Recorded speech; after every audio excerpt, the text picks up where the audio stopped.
Good morning. Good morning. And welcome to the Unitarian Turn on the Universalist microphone. West Side Laurel, Congregation. turn on the microphone. Oh, I thought it was on. Okay, now it is. Okay, sorry about that. I am Laurel Anderson, Worship Associate today, and our speaker is the Reverend Dr. Nancy Hitt. We are glad that you have joined us today, both in our sanctuary and online. Our service today is titled, "The Thing with Feathers." It is about hope, as Emily Dickinson set out in her poem from which that image is taken. It is based on Principle 4, a free and responsible search for truth and meaning. Finding hope in the face of our world headlines will take a committed search in order to find reality-based hope. We hope to encourage everyone joining us for this service in that search. Today we thank Dana Sanford, who is monitoring our sound system, Steve Boyani, who is taping our service, and Bram and Roxy Cast-Heck, who greeted us at the door for their help with the service. Here are the announcements for the week. Next Saturday, March 12th, will be the second of our current affinity group meetings on gender, sex, and sexuality. Class meets from 10:30 to 12 in the social hall.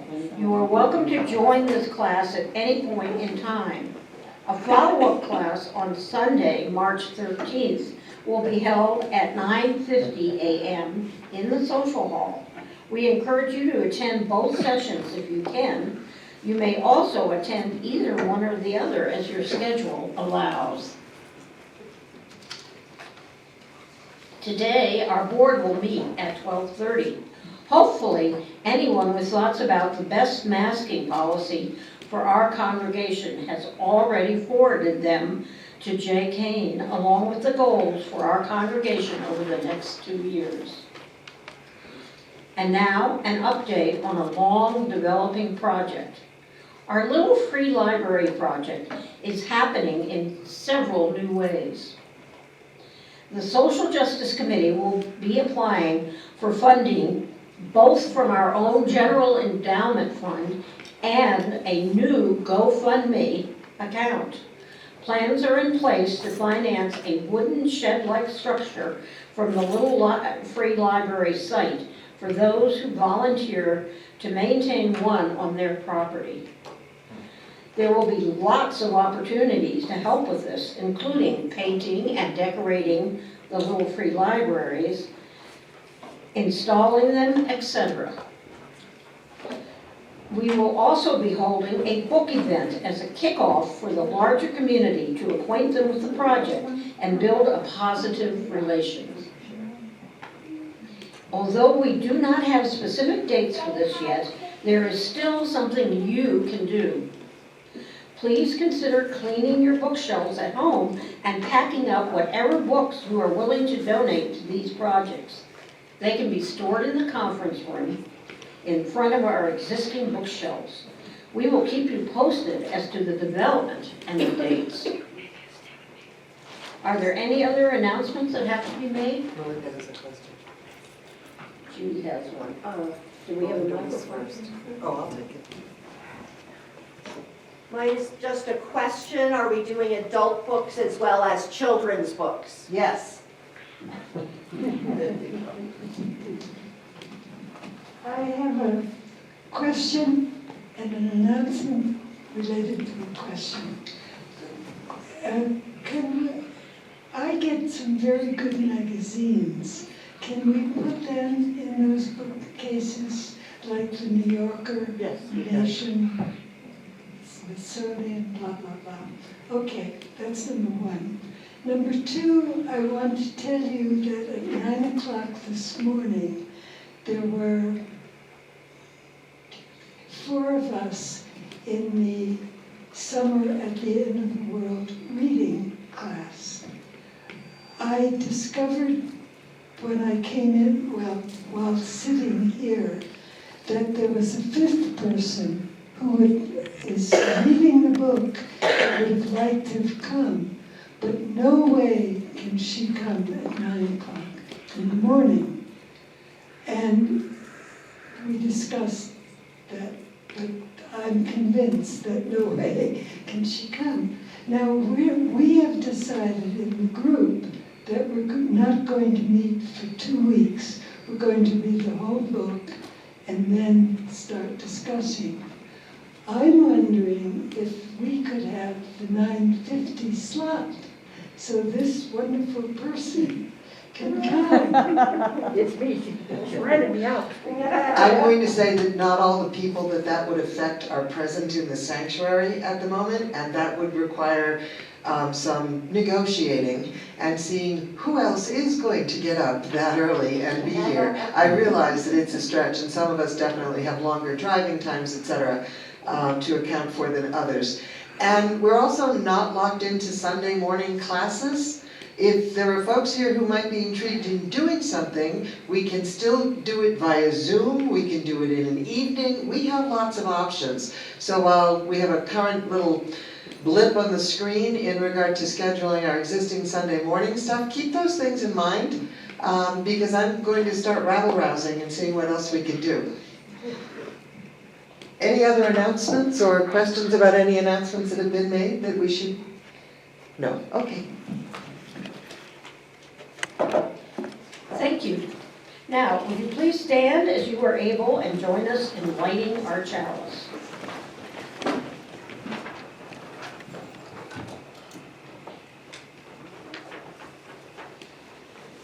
Light from our chalice flame opens our eyes. Its heart ignites our passions. Together they guide us in our search for truth and meaning, calling us to responsibility and reality in all our undertakings.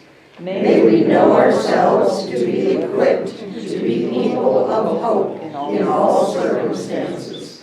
Shalom and amen. Please remain standing as we affirm our aspirations.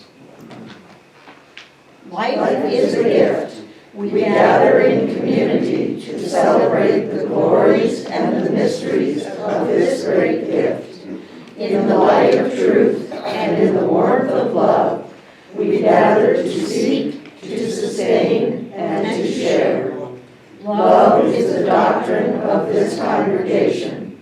The quest for truth is our sacrament, and service is our prayer. To dwell together in peace, to seek knowledge and freedom, to serve others in community, to the end that all souls grow into harmony with creation. Thus do we covenant with one another. Shalom. Now if you will turn in your hymnal to number 346. This is an invitational song, quite literally.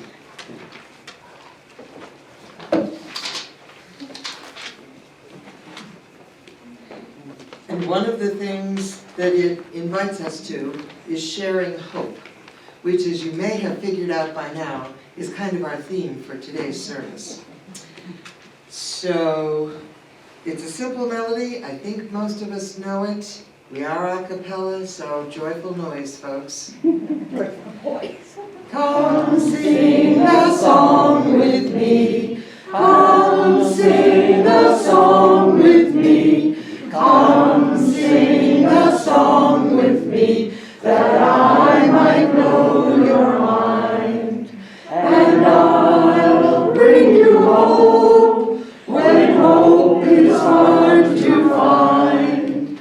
And I'll bring a song of hope and a rose in the winter time. Come dream a dream with me. Come dream a dream with me. Come dream a dream with me, that I might know your mind. And I'll bring you hope when hope is hard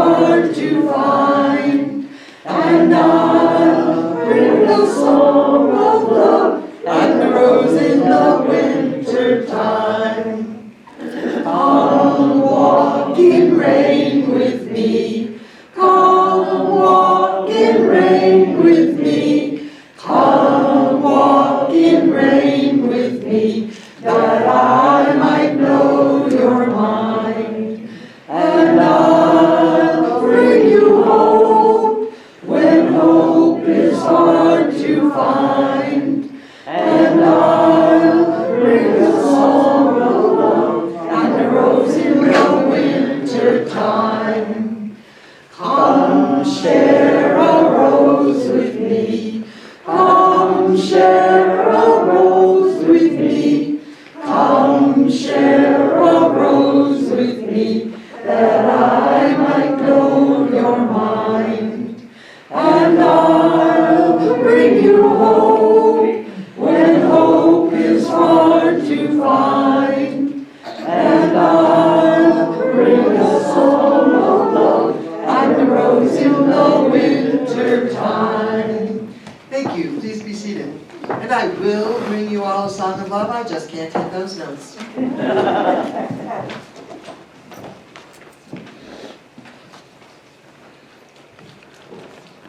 As we come now to our joys and concerns, we remember that it is important for us to connect with one another on many levels when we gather for our services. To help us connect more personally, we share our joys and concerns with each other, lighting a candle for each one. Our joys are doubled, our concerns are halved by the sharing. If you are viewing this online, you may light your personal candle at any time. Here in the sanctuary, please raise your hand and I will bring you the mic.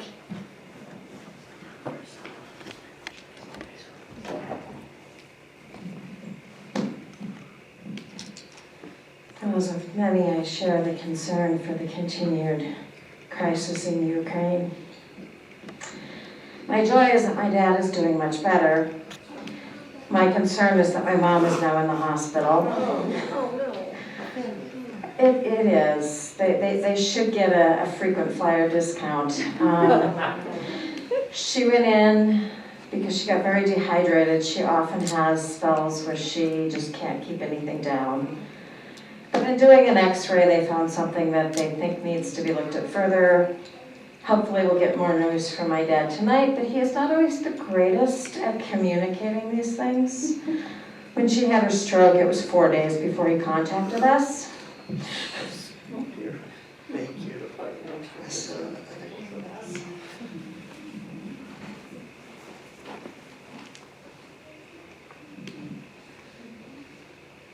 As an old lady who expects to be 93 next month, I am delighted I was delighted and still am to learn this last week that my sight is good enough for driving at least another year. My sight with the new prescription glasses, which I don't have yet. I have a joy, but Brent wanted to say it and I had to knock her hand down. Next weekend, we're going to Vegas for the weekend to see a rock and roll band we love. Which one? Judas Priest. Yeah, I'm. My joy is that we've got a place to live. It's. Sorry. Whoa. All right. So the 15th or so, we will be able to move into a new 2-bedroom apartment, and I just want to say thank you to everybody here that has helped, that has been encouraging, people outside of this congregation that have helped. The world is a good place right now.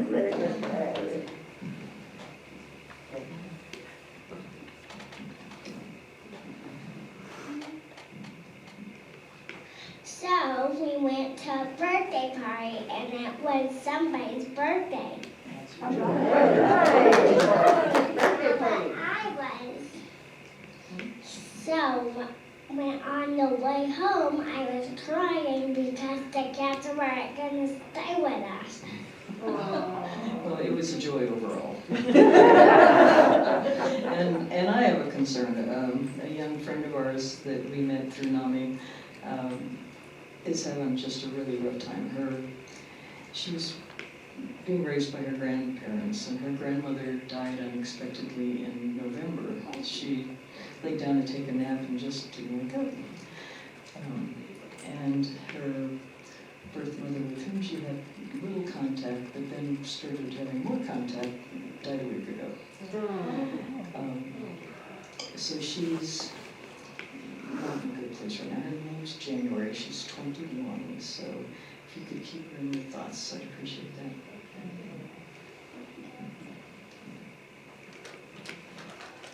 So I'm very concerned about my husband, who is still struggling with his health, and he's also struggling with even wanting to continue struggling. And my poor kitty Hoshi is, well, we're now doing kitty hospice with her. Best we can do is maintain her and keep her comfortable until we can.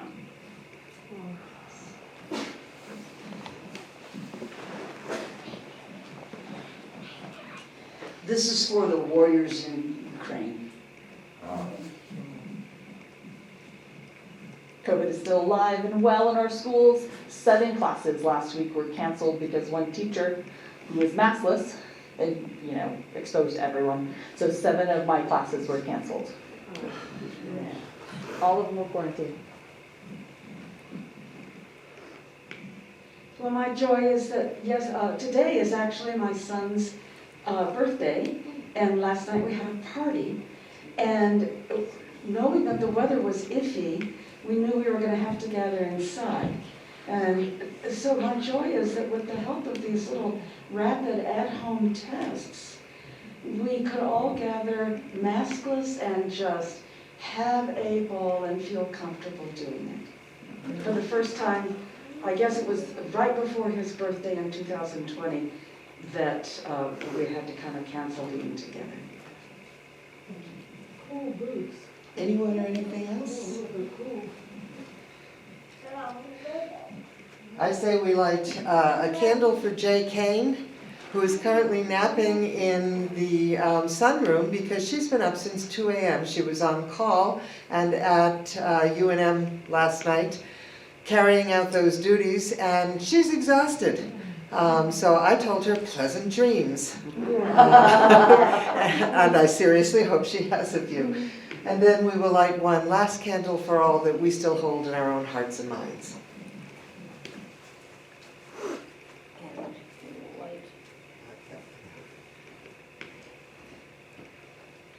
We light this red candle in solidarity with the victims of racial violence.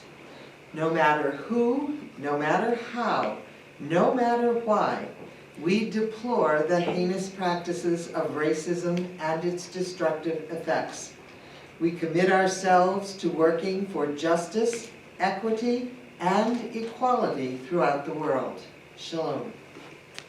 And now we invite Bram to come share our animal ministry moment with us. And Dana, now that I'm not walking around with the mic, can you crank this up just a little bit more? Oh, sorry.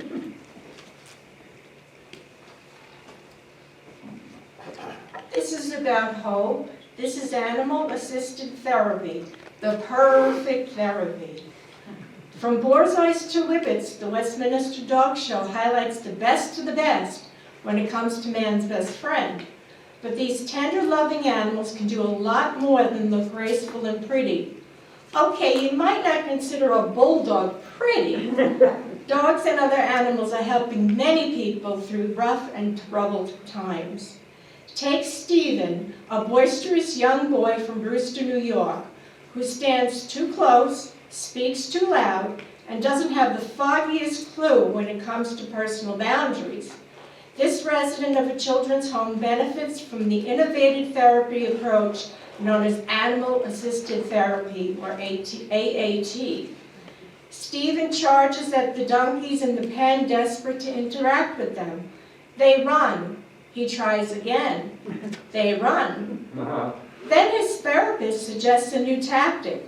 Try approaching the donkeys calmly, quietly, and slowly. It works. The donkeys stand while he happily strokes their muzzles. The therapist praises Stephen on his gentle manner and talks about body language. Stephen may not know it, but he's working hard and learning a lot.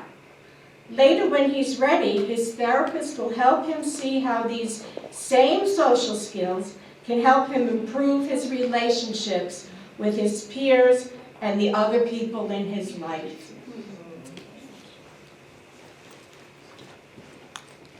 Now, Laurel is going to read a story to us during our Moment for All Ages. And Adia?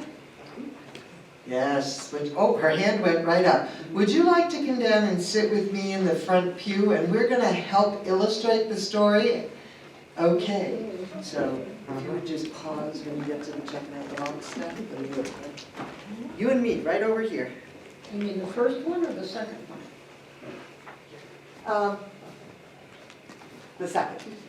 There. The name of our story is Do Not Open. The story of Pandora's box. Long ago, the Greeks wondered why their gods sometimes let bad things happen to them. They wrote the story to answer that question. Once there was a woman named Pandora. She was smart and friendly. She was also very curious.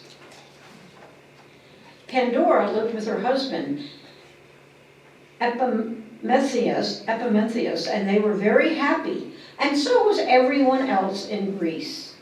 The gods took care of them, but the people were not thankful. The gods decided to teach them a lesson. So the Greek gods sent a box to Pandora's house. It was gold and shiny. Who sent it? Asked Epimetheus. Who cares? Said Pandora. I love presents. Let's open it, said Pandora. No, said Epimetheus. There's a note on it. It says, do not open. Just forget about that box, Epimetheus warned Pandora. But Pandora could not forget. She wanted to know what was inside the box. She could not think about anything else. Maybe the box was full of candy, thought Pandora. She sniffed the edges of the box. She didn't smell any candy. Maybe the box was full of music, thought Pandora. She listened to the box, but she did not hear any music. Maybe the box was full of jewels, thought Pandora. It could make us rich. She tried to peek, but she could not see inside. I will open the box, Pandora decided. I will look inside, and then I'll close it again, and Epimetheus will never know. Pandora pulled on the box lid. It did not open.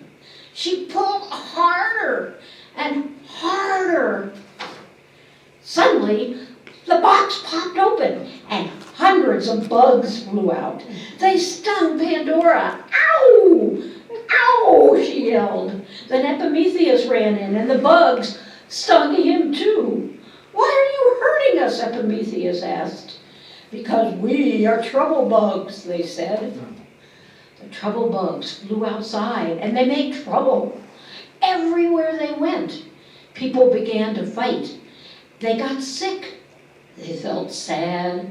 Even the flowers drooped. Look what you have done, said Epimetheus. I'm sorry, said Pandora. She shut the box, but it was too late. The world was already full of trouble. Let me out, shouted a tiny voice. Who said that? asked Epimetheus.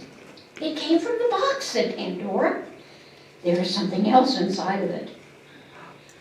And Pandora opened the box again.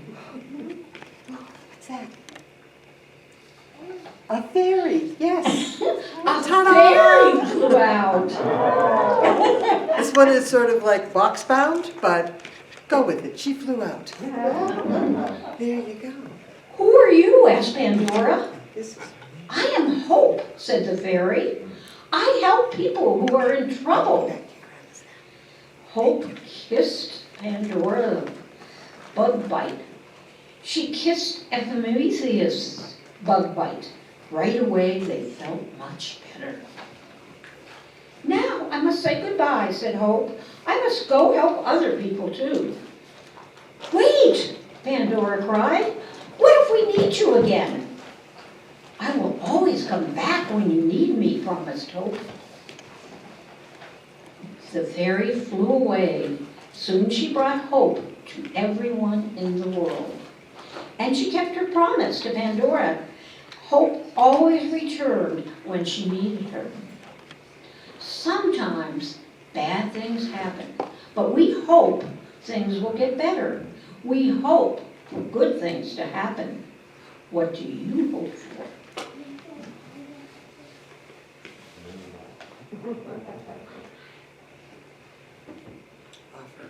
Oh. We hope that you will help us with our contributions on the ongoing, and we'd like to thank you for the ongoing contribution and support of our congregation. Nothing would be able to happen here without your gifts.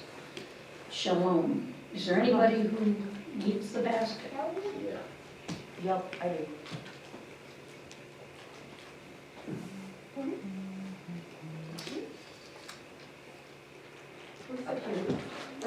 front row.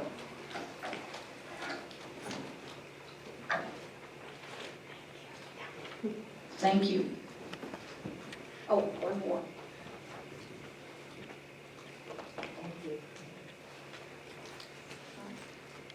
Oh, between us, we'll get it.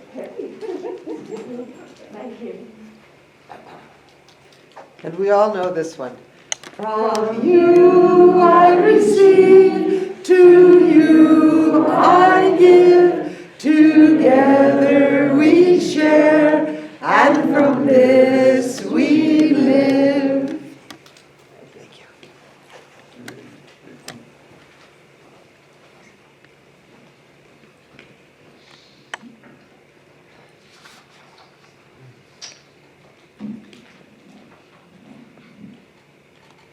I invite you now to listen really closely.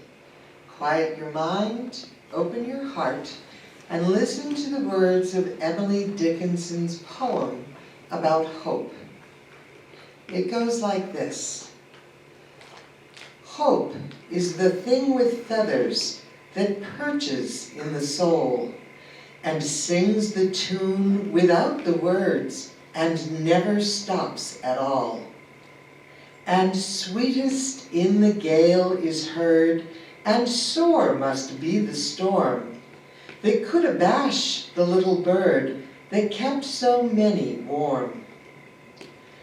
I've heard it in the chillest land and on the strangest sea, yet never in extremity it asked a crumb of me. Now we're going to follow that with a responsive reading found at number 560 in your hymnal. So if you would find that and stand as you are able. Those of you whom Laurel is standing in front of will follow her lead, and those of you who I'm going to move over and be in front of. And this is not set out with the customary italics and bold-faced type, but it is set out in couplets, so I think we can probably make sense of it with no problem. I will start with this side over here, and then those of you in front of Laurel will respond. And I think we all need to say the last line together. People say, what is the sense of our small effort? They cannot see that we must lay one brick at a time, take one step at a time. A pebble cast into a pond causes ripples that spread in all directions. Each one of our thoughts, words, and deeds is like that. No one has the right to sit down and feel hopeless.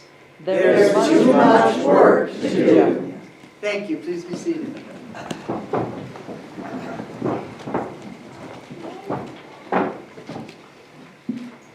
Last week we took a really long time naming our joys and concerns, and mostly we named concerns.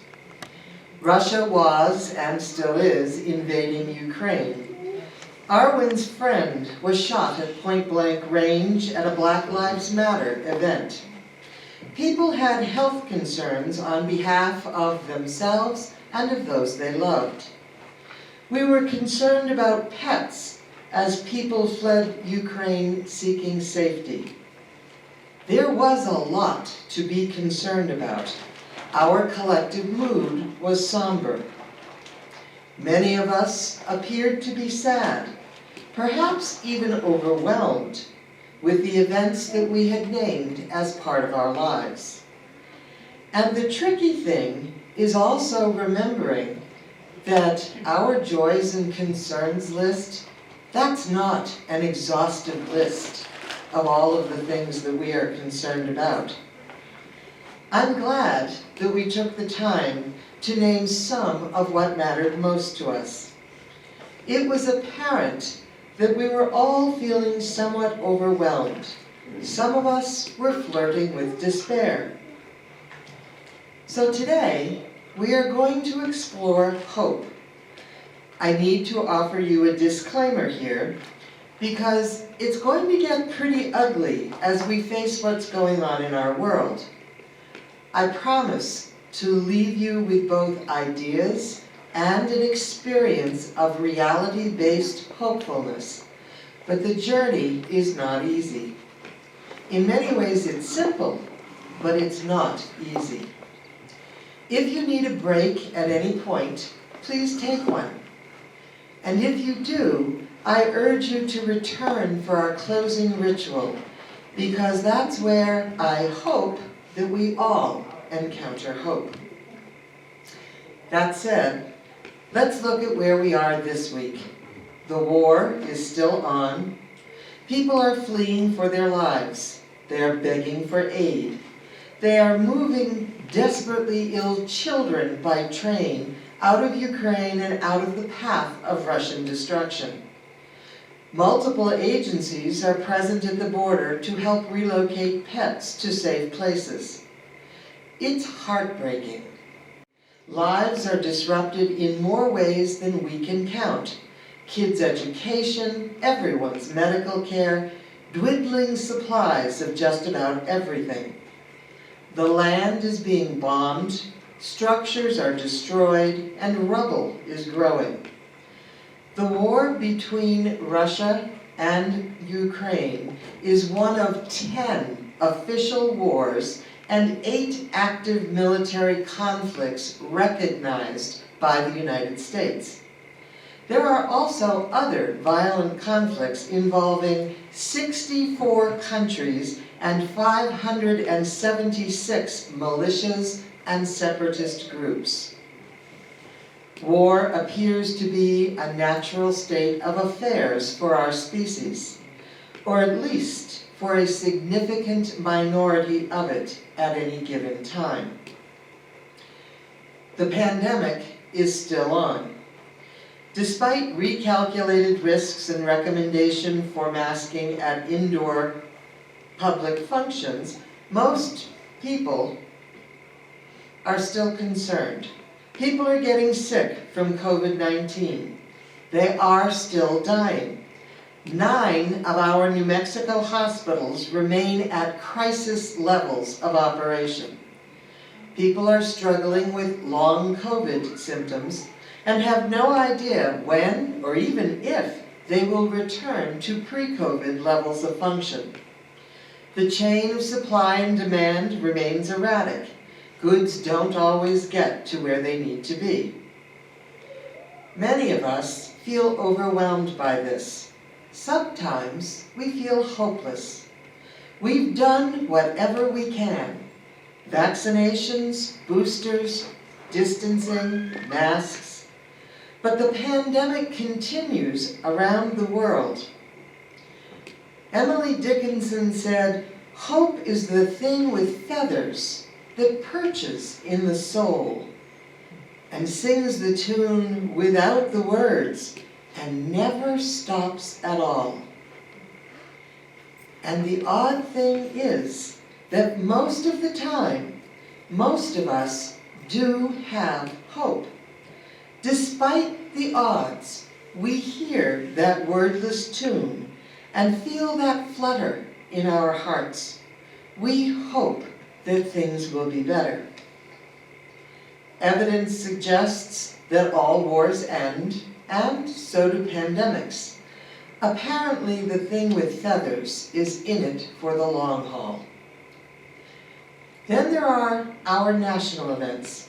Politics continues to be a luridly divisive process. According to the Guttmacher Institute, 507 anti-abortion restrictions have been introduced in 39 states as of February 18th.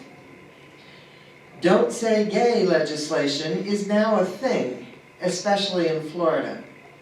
In 2021, 33 states introduced more than 100 anti-transgender bills.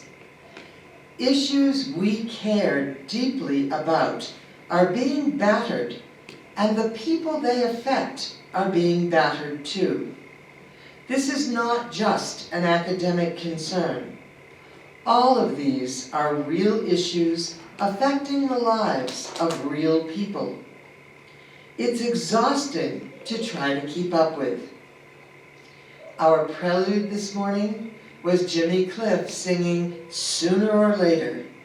Sooner or later, we're going to have to stand up tall. Sooner or later, when our back's against that wall, and many of us are sure that we're there. We're there now. He wrote that song as part of his personal struggles when his mentor died and he felt powerless to do much of anything. Sometimes you use the wall to brace yourself against, to rise into hope and into life and into action. Sooner or later comes to all of us. Many of us are struggling with personal distress. Our health is poor or tenuous. We are coping with diagnoses that are painful and disillusioning. We have mobility issues. Our finances are shaky. And we're lonely. Especially with the necessary distancing in the pandemic, we're incredibly lonely. We miss the family we haven't been able to travel to see. Or we're anticipating grief and loss of beloved friends and family as they age and struggle with health issues.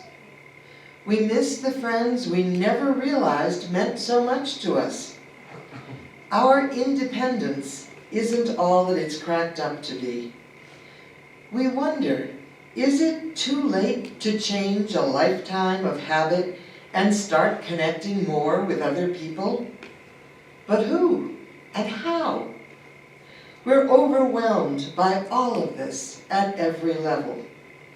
The whole wide world, our own nation, our individual personal lives, they're all in distress. We have little control over many things, and the things we can control don't seem to matter quite as much. Despair is a reality that many of us live with. Where is that little feathered thing with wings when we're in the pit of despair? And when we find it, how can we even begin to believe that it's real. So here's the thing about hope. It's not logical. It's not rational. It's real, and it really matters. Hope often makes the difference between life and death. Hope is part desire. We want something desperately. We often feel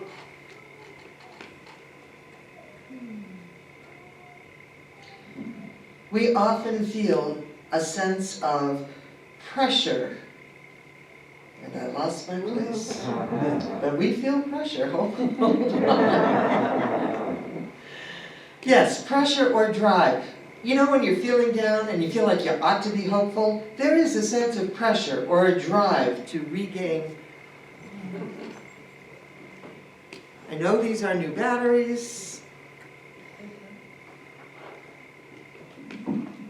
We'll give it another time and then I'll switch mics if it happens again. Hope helps us to open ourselves to new possibilities, new responses, new ways of living in whatever our circumstances are. Hope is also part trust. We're willing.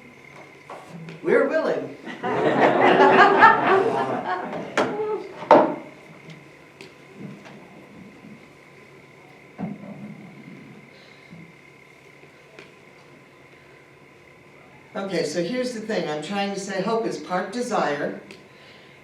Hope is part trust. We are willing to invest in a positive outcome despite the odds, because rationally, logically, hope flies in the face of all that math. Hope helps us to open ourselves to new ways of being in the world. And hope is also a commitment. Hope means acting on every possibility, large or small, to undo the circumstances of our despair. Hope means not letting go, not giving up. In the words of General Joseph Stilwell in the Second World War, "Don't let the bastards get you down." Often, that is easier said than done. People get worn down. We get depressed, not just sad, but clinically depressed. We find ourselves overwhelmed by grief. We can barely move. Hope seems elusive and almost like a tease in those circumstances.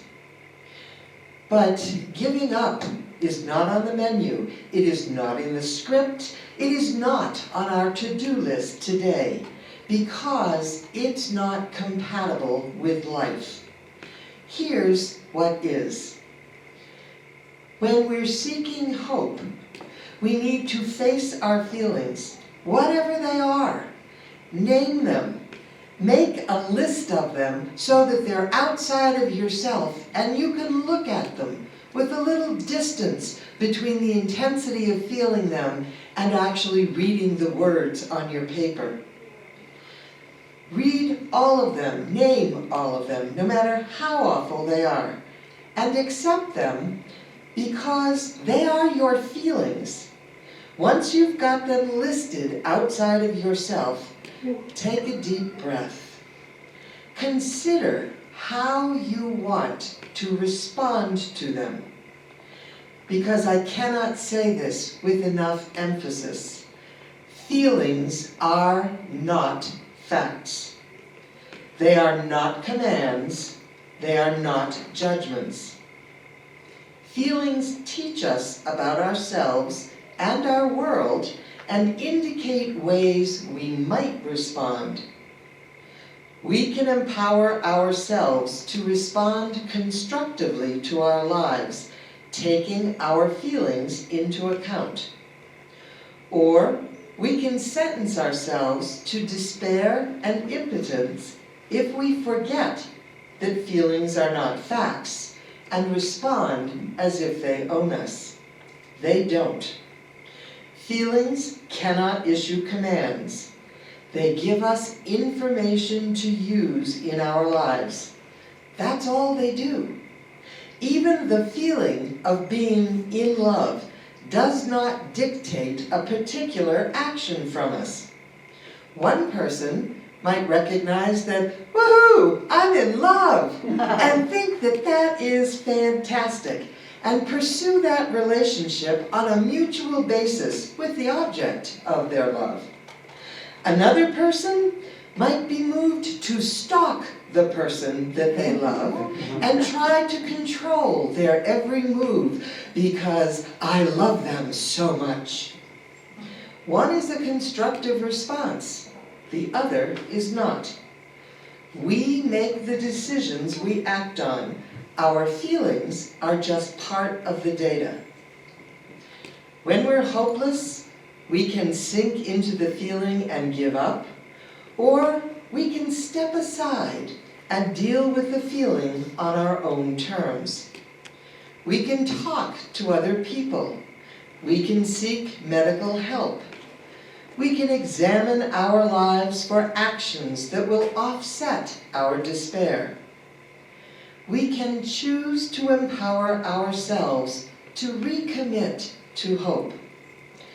As Pandora learned, hope comes when she's called, even when the whole world has just gone to hell in a handbasket.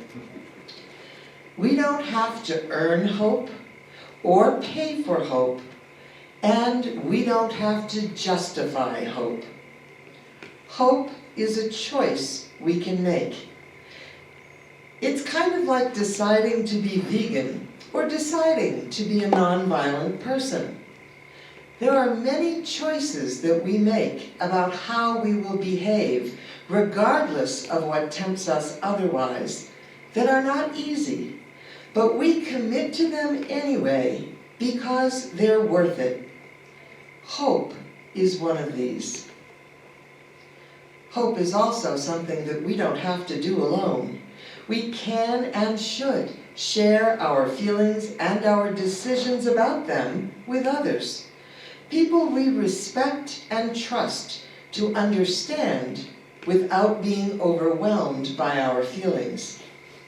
We can be creative. We can seek beauty. We can choose to remind ourselves that everything we do matters. Ultimately, hopelessness that drops us into despair leaves us feeling worthless and powerless. And all too often, it seems that there's a lot of rational, logical data to support that. Is any one of us actually going to be able to stop the latest war, or the pandemic, or political corruption, or aging, or death, or disease? No, we are not. But doing something still matters, even when all we can do isn't enough. Instead of soaking in our feelings of hopelessness, we can intentionally seek out hope and look at things from a new perspective. We can recommit to ourselves and know that that matters. Now, we're going to share an experience in a few moments. It is just one way to begin to reclaim hope. We're going to share some time together in a very simple ritual that is designed to help us do two things: to name at least one source of our own hopelessness, and then envision ourselves as effective agents of change. Did all of you get a cute little sticky thing on your bulletin? Okay, great. You're going to need that and the pen in front of you in just a moment. Let me explain what it is that I'm asking us to do. I want you to take the small slip of paper, I think it's a little Post-it square, orange, probably, yep, that's the one, you've all got it. Use the pen in your pew to write down your pain, trauma, grief, fear, distress, whatever the obstacle to yourself being hopeful right now actually is. It can be anything that matters to you personally. Write it down on the paper, fold it up tightly so that it's personal and private. In a moment, I'm going to give Dana the signal. He's going to play some background music for us. And I invite you to come up. You may recognize this cute little bowl on the table in front of me. How many recognize it? Oh, good. Okay, we made this. We made this specifically as a container for our pain, etc., so that we could address it together and talk about healing. So what I'm going to ask you to do is write the obstacle to hope on your paper, fold it up, come up and put it in this bowl that we created as a receptacle for these very kinds of things. And then please take any rock you want from this cairn of rocks on the other side of the table. Now please be aware that they are semi-stacked, and if you insist on pulling the biggest one out from the bottom, whatever happens is on you. However, help yourself to a rock and simply take that back to your pew. When you have all had an opportunity to do that, and we have settled back in our pew, we are going to do a guided imagery that will help us encounter hope. So Dana, if you would cue up our background music, and you all could write whatever the current obstacle to hope that you're perceiving is on your paper. Just as you feel moved to do so, come on up, put it in the bowl, take a rock, and go back to your pew. Sit back in your pew, or your chair, or wherever you may be. Uncross your ankles, your knees, and your wrists. Hold your rock loosely in whichever hand is most comfortable for you. Close your eyes or choose a focal point and let your gaze go soft. Breathe deeply and fully, inhaling life, exhaling tension and stress. Inhaling energy, exhaling apathy, inhaling serenity, exhaling anxiety. Let your mind be calm.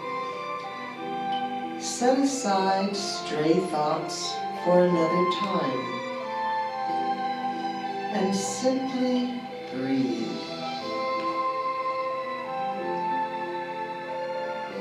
In your mind's eye, create a scene of natural beauty. Let there be green grass and trees, flowers, rocks both big and small, and a place for you to sit beside a source of flowing water. It may be a creek, or a brook, or a stream, maybe even a river.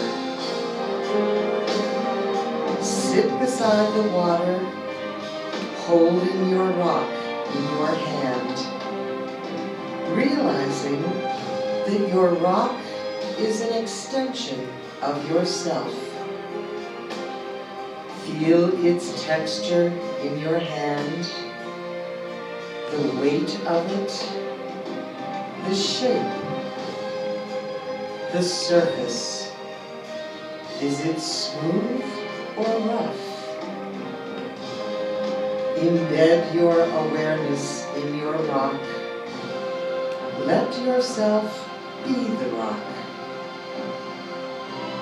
And then release your rock into the water in front of you, in whatever way you choose. You may toss it, or place it, or throw it with real power. You may release it by the shore, or out into the depths, As you watch your rock, note where it settles. Is it buffeted by the current? Is it with other rocks, or alone in the sand? Does it rest against branches, or curve in the bank? Watch your rock settle into place, and then raise your eyes to the current of the water, and note how it changes in response to your rock. The water that flows is part of the river of life. It all flows on forever in an endless pattern. And now you have changed that just by being there. Notice how the water flows around your rock and over it, shaping and smoothing the rock, even as the rock changes the course of the current. Relax. Be content with your power to change the river of life just by being in it.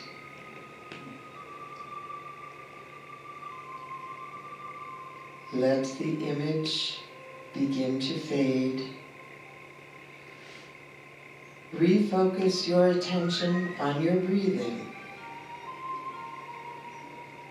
and holding your actual rock securely in your hand. Return your awareness to the here and now. Shalom.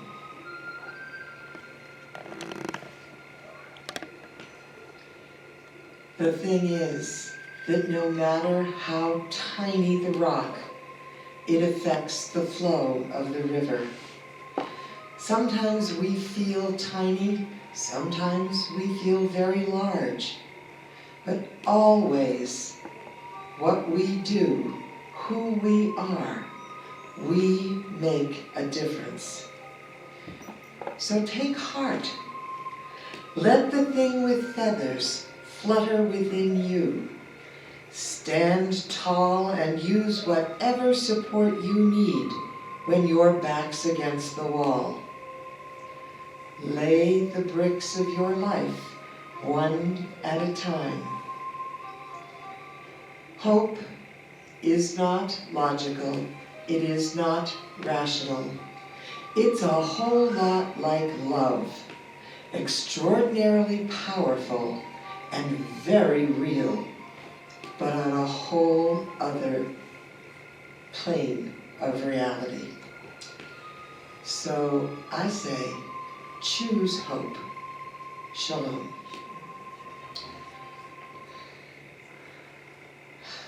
So I promised Laurel that if I didn't have enough time to do what I wanted to do, I was just going to give up and quit. And we didn't do badly, but seriously, I don't know where the time goes, other than it kind of seems to fly when I'm with you, so I think that's probably a good thing.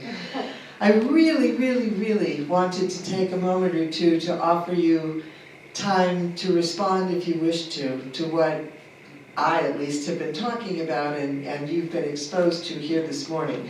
So I'm kind of thinking that I'd like to give us a couple of minutes to do that instead of singing our closing song, and then we could put our chalice out. Is that agreeable? Yeah. Okay. Any thoughts, feelings, anything anybody'd like to share, questions you'd like to ask? Yes, Laurel, if you'd get the mic, is that what you were? Yeah, is that my course now? Well, we can only hope. Try it. And if not, I'll give you this one. Oh, there it is. I'm thinking of something that I saw recently. Parents in Poland are bringing strollers and putting whatever they can as far as infant and child needs in and leaving them at the train stations for the fleeing Ukrainian parents to have a place for their children to rest. to give their arms a break and to have something to take care of them. Right, which reinforces hope in the face of tragedy. Graham in the back.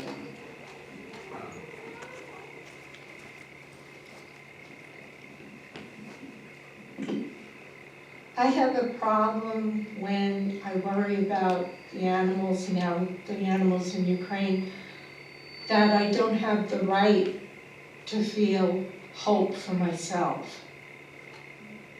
I worry so much about them that I'm down and I don't have the right to come back up. If it's any help at all, those animals need you. And part of taking care of them is part of taking care of you. So, two quick things.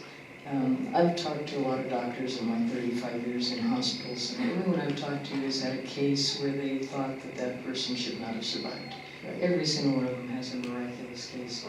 Every one of them puts it right at the feet of hope or faith or whatever you want to call that singular experience. And secondly, in NAMI, many of you know that Sandy and I are very involved in the National Alliance on Mental Illness. And in NAMI we have principles to which we aspire, and the last one is we will never give up hope. And I've talked to a number of healthcare professionals again in that field and police officers, and they say that the only time that a person with mental illness is truly lost is when their loved ones give up hope.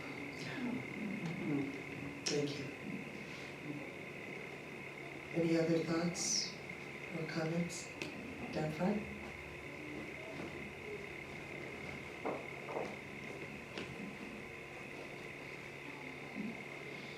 I tried to hang on to your exact words, but I couldn't. That's okay. But I really loved it when you said that we can affect life just by being in the stream. Yeah. Yeah. And you know rocks, what they do when they're in a stream? They create rapids. Sometimes they do. Create what? Rapids.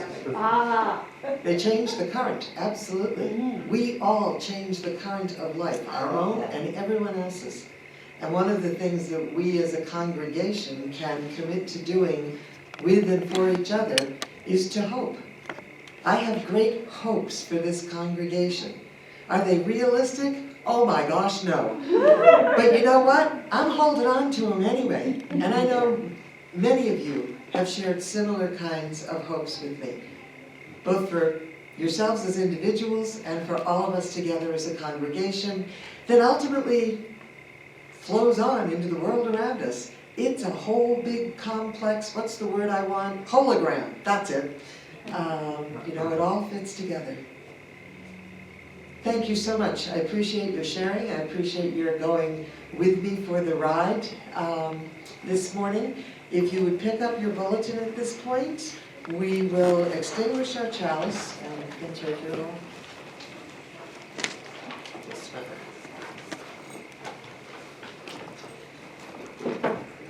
We extinguish the flame from our chalice, knowing that all we have learned in its presence grows strong in our hearts. Like small rocks, we break the current and influence the flow of life and love in the world. Amen. Go forth in hope, secure in the knowledge that you do make a difference, that you matter more than you will ever know. Keep on keeping on, letting the stream of life flow in new patterns because of your presence in it. Slava. And now if we would face each other across the center aisle, we'll sing Go Now in Peace.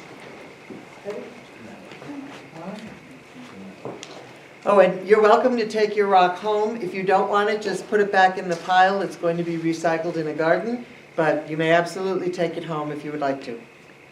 So, go now in peace, go now in peace. May the spirit of love surround you everywhere, everywhere you may.